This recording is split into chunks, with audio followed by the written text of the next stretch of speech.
Hello दोस्तों। तो आज हम लोग झारखंड का चैप्टर नंबर 23 करने वाले हैं। इससे पहले हम 1 से लेकर 22 तक अपलोड कर चुके हैं, आप लोग जाकर देख सकते हैं। और वीडियो का पीडीएफ चाहिए होगा तो आप लोग इसका जो पीडीएफ चाहिए होगा तो आप लोग टेलीग्राम को ज्वाइन कर सकते हैं, जिसका लिंक डिस्क्रिप्शन में दिया हुआ है। और हम अपने कमेंट बॉक्स में भी टेलीग्राम का लिंक को पिन कर देंगे, आप वहाँ से जाके टेलीग्राम को ज्वाइन कर लीजिए और पीडीएफ के लिए वहाँ पर मैसेज कर सकते हैं कि किस चैप्टर का आपको पीडीएफ चाहिए। ठीक है, तो चलिए हम लोग चैप्टर नंबर 23 को शुरू करते हैं। झारखंड की जनजातियों का सामान्य परिचय। ठीक है, ये है हमारा चैप्टर का नाम, झारखंड की जनजातियों का सामान्य परिचय। तो झारखंड में जनजातियाँ, ठीक है, इसका संक्षिप्त परिचय देखते हैं। ठीक है, झारखंड में जनजातियों का संक्षिप्त परिचय देखते हैं। नामकरण है इसका। तो झारखंड में जनजातियों का अधिवास पूरा पाषाण काल से ही रहा है। ठीक है, झारखंड में जनजातियों का जो वास था वो पूरा पाषाण काल से रहा है। झारखंड में जनजातियों का वास पूरा पाषाण काल से रहा है। ठीक है, झारखंड में जनजातियों का वास जो है अधिवास पूरा पाषाण काल से रहा है। आदिवासी शब्द का शाब्दिक अर्थ क्या है? आदिवासी शब्द का शाब्दिक अर्थ है आदि काल से रहने वाले लोग। ठीक है, आदिवासी शब्द का शाब्दिक अर्थ है आदि काल से रहने वाले लोग। झारखंड में जनजातियों का अधिवास जो है वो पूरा पाषाण काल से ही रहा है। आदिवासी शब्द का क्या अर्थ है? आदिवासी शब्द का अर्थ जो है वो आदि काल से रहने वाले लोग। ठीक है, आदि काल से रहने वाले लोग, आदिवासी शब्द का अर्थ है आदि काल से रहने वाले लोग। आदिवासी शब्द का प्रयोग पहली बार गांधीवादी नेता ठक्कर बापा ने किया था। आदिवासी शब्द का प्रयोग पहली बार किसने किया था? गांधीवादी नेता ठक्कर बापा ने। गांधीवादी नेता ठक्कर बापा ने सबसे पहले आदिवासी शब्द का प्रयोग किया था। आदिवासी शब्द का प्रयोग सबसे पहले किसने किया था? तो ठक्कर बापा ने। ठीक है, आदिवासी शब्द का प्रयोग पहली बार गांधीवादी नेता ठक्कर बापा ठीक है, ठक्कर बापा ने। संवैधानिक प्रावधान के बारे में देखते हैं। यहाँ पर देख लीजिए कि हम लोग झारखंड में जनजातियों के बारे में सब देख रहे हैं। ठीक है, झारखंड में जनजातियों का नामकरण हो गया, संवैधानिक परिचय हो गया, प्रावधान हो गया, और वही सब मेन एक सब टॉपिक लेके उसका अंदर का सारा डिटेल जानेंगे। ठीक है, तो हम लोग नामकरण देख लिए कि झारखंड में जनजातियों का अधिवास पूरा पाषाण काल से रहा है। आदिवासी शब्द का क्या अर्थ है? आदिकाल से। आदिवासी शब्द का अर्थ है शाब्दिक अर्थ आदि काल से रहने वाले लोग। और पहली बार आदिवासी शब्द का प्रयोग जो है, आदिवासी शब्द का प्रयोग पहली बार गांधीवादी नेता किसने किया? ठक्कर बापा ने किया। ठीक है, ठक्कर बापा ने किया। ठीक है, आगे देखते हैं।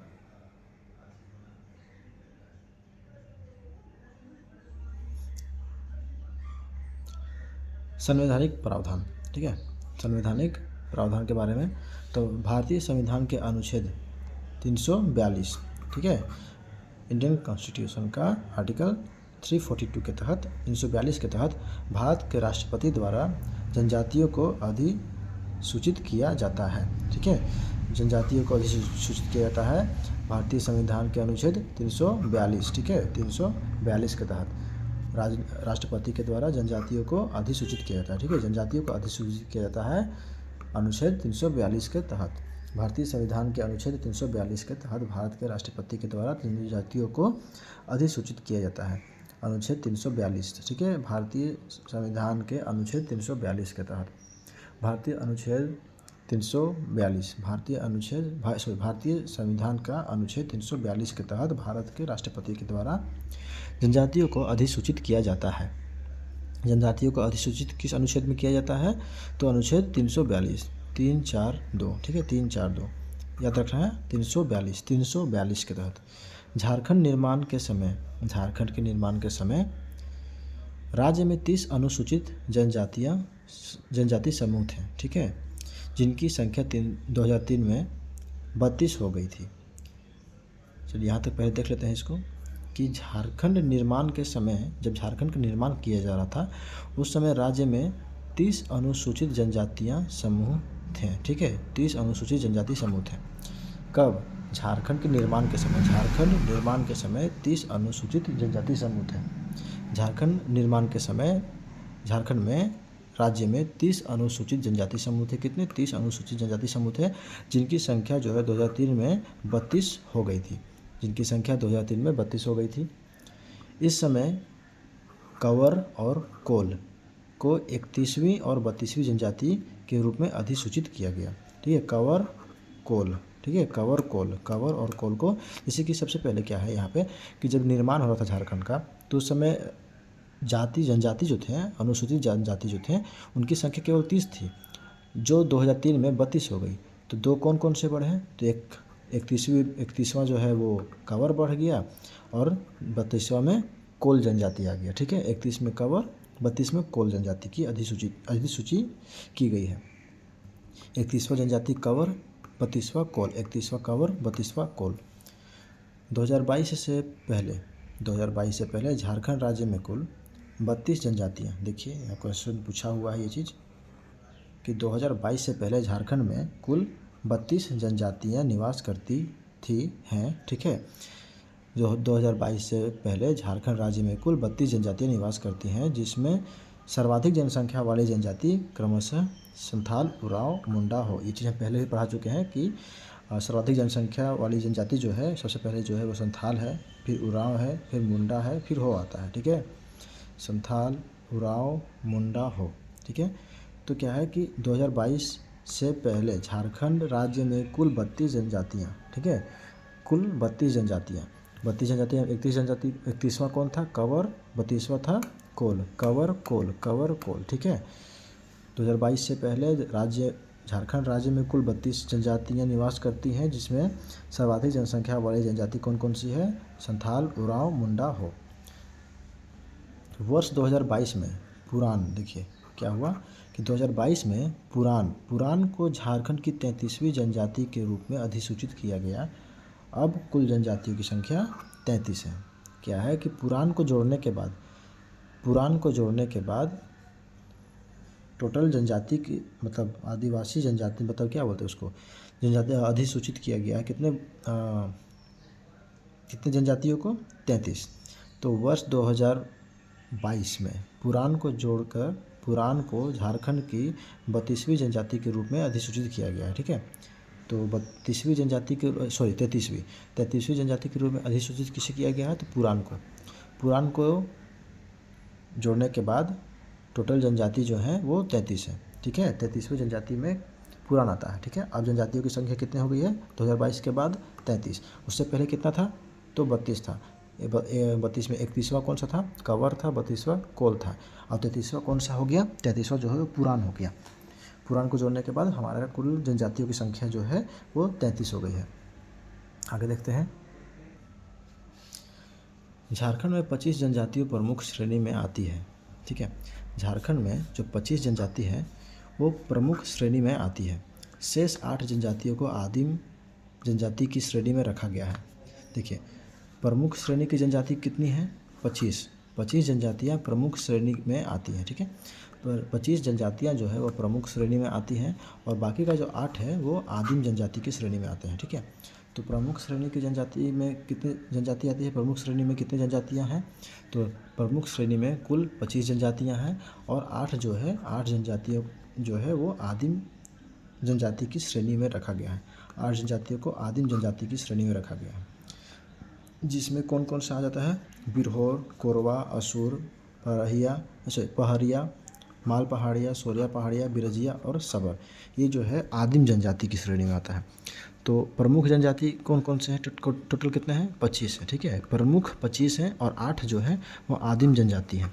आदिम जनजाति जो है वो 8 है, जिसमें से कौन कौन से आ जाते हैं? बिरहोर। ठीक है, बिरहोर आदिम जनजाति है, बिरहोर। ठीक है, बिरहोर नाम को याद रखना है, बिरहोर। ठीक है, बिरहोर, कोरवा, देखिए पूछा हुआ है कोरवा, ऐसे पूछ सकता है। मैंने ऑप्शन दे देगा, 3 ऑप्शन दे देगा, ये प्रमुख जनजाति वाला, और एक ऑप्शन दे देगा आदिम जनजाति वाला। अब पूछ देगा कि आदिम जनजाति कौन सा है, तो वैसे ही पूछा हो गया क्वेश्चन। तो ये कोरवा जो है वो आदिम जनजाति है। बिरहोर, कोरवा आदिम जनजाति है, बिरहोर, कोरवा। ठीक है, असुर, ठीक है, असुर भी आदिम जनजाति है।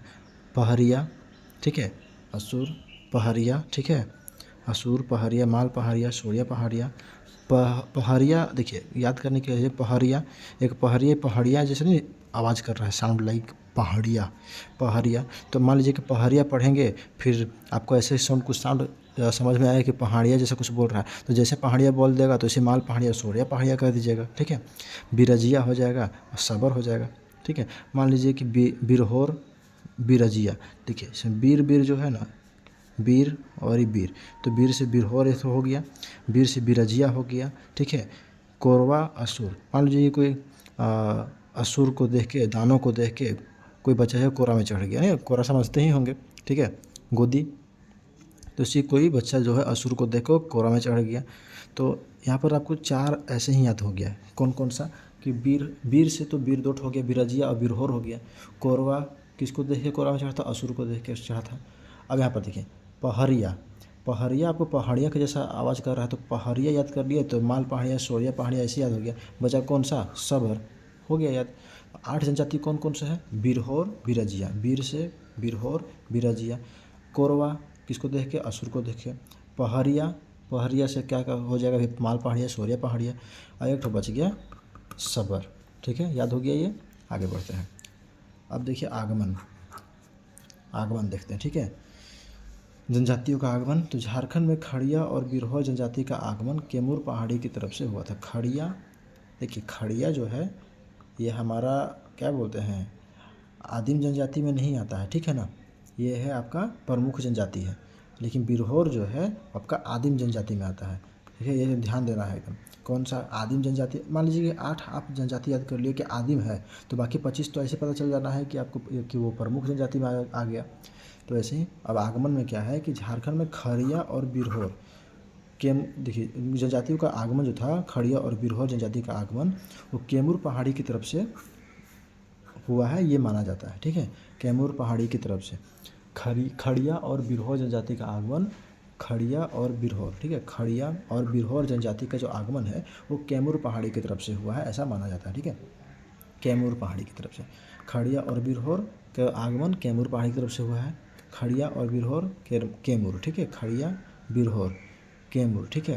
मान लीजिए किसी को खड़ा कर दिया, कोई वीर इंसान को वहाँ पर खड़ा कर दिया कहीं पे, अब बोला कि कैमरा से फ़ोटो खींचो, ठीक है। पहाड़ के पास बोला कि आप खड़ा हो जाइए, हाँ आपका फ़ोटो खींचो। कोई वीर इंसान गया पहाड़ के पास खड़ा हो गया, तो वीर से बिरहोर, खड़िया खड़ा से खड़िया, ठीक है, बिरहोर खड़िया और कैमरा से फ़ोटो खींच रहा है कैमूर पहाड़ी, ठीक है, याद हो गया। मुंडा जनजाति के बारे में मान्यता है कि यह जनजाति ने रोहतास क्षेत्र से होकर छोटा नागपुर में प्रवेश किया। तो मुंडा जनजाति रोहतास के क्षेत्र से होकर छोटा नागपुर क्षेत्र में प्रवेश किया, ठीक है। मुंडा जनजाति जो है कि ऐसा मान्यता है कि मुंडा जनजाति जो है वो रोहतास के क्षेत्र से होकर और छोटा नागपुर, रोहतास के क्षेत्र से होकर छोटा नागपुर क्षेत्र में प्रवेश किया। कौन, मुंडा जनजाति। मुंडा जनजाति जो है रोहतास के क्षेत्र से होकर ये छोटा नागपुर क्षेत्र में प्रवेश किया है, ठीक है। मुंडा जनजाति के बारे में है मान्यता कि रोहतास के क्षेत्र से होकर और छोटा नागपुर में प्रवेश किया है। झारखंड में नागवंश की स्थापना में मुंडा जनजाति का अहम योगदान है। ये चीज़ देख चुके हैं हम लोग, पहले ही पढ़ चुके हैं कि नागवंश की स्थापना में मुंडा जनजाति का जो है वो बहुत अहम योगदान है। और ठीक है, और क्या बोलते हैं, एक कौन जनजाति था, असुर, शायद असुर का अंत करने का जनजाति भी मुंडा को ही माना जाता है। और झारखंड में नागवंश की स्थापना मुंडा जनजाति का अहम योगदान है, ठीक है। नागवंश की स्थापना में मुंडा जनजाति का अहम योगदान है, ठीक है। झारखंड में नागवंश की स्थापना में मुंडा जनजाति का अहम योगदान रहा है, ये भी देख लिए। अब देखिए उरांव जनजाति। उरांव जनजाति दक्षिण भारत के निवासी थे। उरांव जनजाति जैसे दक्षिण भारत के, ठीक है, दक्षिण भारत के निवासी थे। उरांव जनजाति जो थे वो दक्षिण भारत के निवासी थे। कौन, उरांव जनजाति। उरांव जनजाति दक्षिण भारत के निवासी थे जो विभिन्न स्थानों से होकर, जो अलग अलग स्थानों से होकर छोटा नागपुर प्रदेश में आए, जो विभिन्न स्थानों से होकर छोटा नागपुर प्रदेश में आए, ठीक है। कौन, उरांव जनजाति। उरांव जनजाति दक्षिण भारत के निवासी थे। उरांव जनजाति जो था वो उरांव जनजाति दक्षिण भारत के निवासी थे, ठीक है। उरांव लोग दक्षिण भारत के निवासी थे जो विभिन्न स्थानों से होकर छोटा नागपुर प्रदेश में आए। इनकी एक शाखा राजमहल क्षेत्र में जबकि दूसरी शाखा पलामू क्षेत्र में बसी है, ये भी पढ़ा चुके हैं। ये पीछे का ही एक तरह से मान लीजिए कि रिवीजन चल रहा है, ठीक है, कि कहाँ कहाँ पर लोग आके बसे हुए थे, एक तरह से समझिए रिवीजन चल रहा है, ठीक है। तो यहाँ पर देख लिए हम लोग, एक बार फिर से आगमन को देख लेते हैं। तो झारखंड में खड़िया और बिरहोर कहाँ से, कैमूर पहाड़ी तरफ से आए। मुंडा जनजाति रोहतास के क्षेत्र तरफ से आए। झारखंड में नागवंशी की स्थापना जो है, मुंडा जनजाति का ये अहम योगदान रहा है नागवंशी की स्थापना में। उरांव जनजाति किधर से आए हैं, तो मतलब ये दक्षिण भारत के निवासी थे, ठीक है। और ये क्या बोलते हैं, जो विभिन्न स्थानों से होकर छोटा नागपुर प्रदेश में आए हैं, और इनकी एक शाखा कहाँ बसी है, राजमहल में, तो दूसरी शाखा पलामू में बसी है, ठीक है। किनका, उरांव जनजाति का। अब प्रजातीयता के बारे में देखते हैं, ठीक है। प्रजातीयता के बारे में, तो झारखंड राज्य की जनजातियाँ श्रीलंका की बेड्डा तथा ऑस्ट्रेलिया के मूल निवासियों के साम्यता रखते हैं, ठीक है। झारखंड राज्य की जनजातियाँ हैं वो श्रीलंका के बेड्डा तथा ऑस्ट्रेलिया के मूल निवासियों से साम्यता रखते हैं। श्रीलंका के बेड्डा से तथा ऑस्ट्रेलिया के मूल निवासियों से साम्यता रखते हैं, ठीक है। तो झारखंड राज्य की जनजातियाँ जो है वो श्रीलंका के बेड्डा से तथा ऑस्ट्रेलिया के मूल निवासियों से साम्यता रखते हैं, झारखंड राज्य की जनजातियाँ, ठीक है। झारखंड राज्य की जनजातियाँ जो है वो श्रीलंका के बेड्डा, ठीक है, श्रीलंका के बेड्डा तथा ऑस्ट्रेलिया के मूल निवासियों से साम्यता रखते हैं। आगे देखते हैं अब, तो प्रजातीय दृष्टिकोण से झारखंड की सभी जनजातियाँ प्रोटो ऑस्ट्रेलियाड प्रजाति से संबंध रखते हैं। प्रोटो ऑस्ट्रेलियाड प्रजाति से, ठीक है, पूछा हुआ है कि प्रजातीय दृष्टिकोण से देखा जाए तो झारखंड की सभी जनजातियाँ, लगभग सभी जनजातियाँ प्रोटो ऑस्ट्रेलियाड प्रजाति से संबंध रखते हैं, ठीक है। ये क्वेश्चन पूछा हुआ है। प्रोटो ऑस्ट्रेलियाड, झारखंड की सभी जनजातियाँ प्रोटो ऑस्ट्रेलियाड प्रजाति से संबंध रखते हैं। किस प्रजाति से, प्रोटो ऑस्ट्रेलियाड प्रजातियों से संबंध रखते हैं। झारखंड की सभी जनजातियाँ जो है वो प्रोटो ऑस्ट्रेलियाड प्रजाति से संबंध रखते हैं। प्रजातीय दृष्टिकोण से झारखंड की सभी जनजातियाँ प्रोटो ऑस्ट्रेलियाड प्रजाति से संबंध रखते हैं। और जॉर्ज गियर्सन, भाषा वैज्ञानिक है ये, जॉर्ज गियर्सन ने झारखंड क्षेत्र की जनजातियों को ऑस्ट्रिक एवं द्रविड़ दो समूह में विभाजित किया है। किसने, जॉर्ज गियर्सन ने, ये याद रखना है। जॉर्ज गियर्सन एक भाषा का वैज्ञानिक है, ठीक है। जॉर्ज गियर्सन भाषाई वैज्ञानिक हैं। इन्होंने ही झारखंड क्षेत्र की जनजातियों को दो समूह में विभाजित किया है, एक ऑस्ट्रिक और एक द्रविड़, ठीक है। ऑस्ट्रिक एवं द्रविड़ जनजाति में विभाजित किया है। तो जॉर्ज गियर्सन ने झारखंड क्षेत्र की जनजातियों को ऑस्ट्रिक एवं द्रविड़ दो समूह में विभाजित किया है, ऑस्ट्रिक और द्रविड़ समूह में विभाजित किया है। जॉर्ज गियर्सन, ठीक है, जॉर्ज गियर्सन भाषा वैज्ञानिक हैं। जॉर्ज गियर्सन जो है वो भाषाई वैज्ञानिक है। जॉर्ज गियर्सन भाषाई वैज्ञानिक है जिन्होंने झारखंड की जनजातियों को ऑस्ट्रिक और द्रविड़ दो समूह में विभाजित किया है। किसने, जॉर्ज गियर्सन ने, नाम को याद रख लेना है, जॉर्ज गियर्सन ने। और यहाँ पर अब हम लोग फिर से देख लेते हैं प्रजातीयता को। तो झारखंड राज्य की जनजातियाँ श्रीलंका की बेड्डा तथा ऑस्ट्रेलिया के मूल निवासियों से साम्यता रखते हैं। प्रजातीय दृष्टिकोण से झारखंड की सभी जनजातियाँ प्रोटो ऑस्ट्रेलियाड प्रजाति से संबंध रखते हैं, ठीक है, प्रोटो ऑस्ट्रेलियाड प्रजाति से संबंध रखते हैं। जॉर्ज गियर्सन भाषा वैज्ञानिक है जो, उन्होंने झारखंड की जनजातियों को दो समूह में विभाजित किया है, एक ऑस्ट्रिक और एक द्रविड़, ठीक है, ऑस्ट्रिक द्रविड़, ठीक है। आगे देखते हैं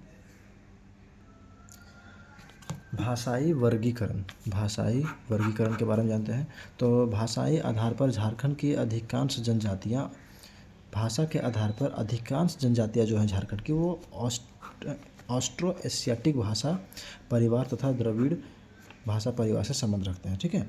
तो अभी हम देखें कि क्या था कि जॉर्ज गियर्सन जो है हमारे झारखंड की जनजातियों को दो भागों में, दो समूह में विभाजित किया गया था, जिसका एक ऑस्ट्रिक था, एक द्रविड़ था। वैसे ही क्या है कि भाषाई वर्गीकरण में कि भाषा के आधार पर झारखंड की अधिकांश जनजातियाँ जो हैं वो ऑस्ट्रो एशियाटिक भाषा और द्रविड़ भाषा में संबंधित है, ठीक है। ऑस्ट्रो एशियाटिक भाषा और द्रविड़ भाषा से संबंधित है, ठीक है। ऑस्ट्रो एशियाटिक भाषा परिवार से तथा द्रविड़ भाषा परिवार से संबंधित है झारखंड की अधिकांश जनजातियाँ, ठीक है। भाषा के आधार पर, ठीक है, भाषा के आधार पर झारखंड की अधिकांश जनजातियाँ जो है वो ऑस्ट्रो एशियाटिक भाषा परिवार से और द्रविड़, ठीक है, द्रविडियन या फिर द्रविड़ कह लीजिए भाषा परिवार से संबंधित है। ठीक है। झारखंड मतलब भाषाई आधार पर, भाषा के आधार पर झारखंड की अधिकांश जनजातियाँ ऑस्ट्रो एशियाटिक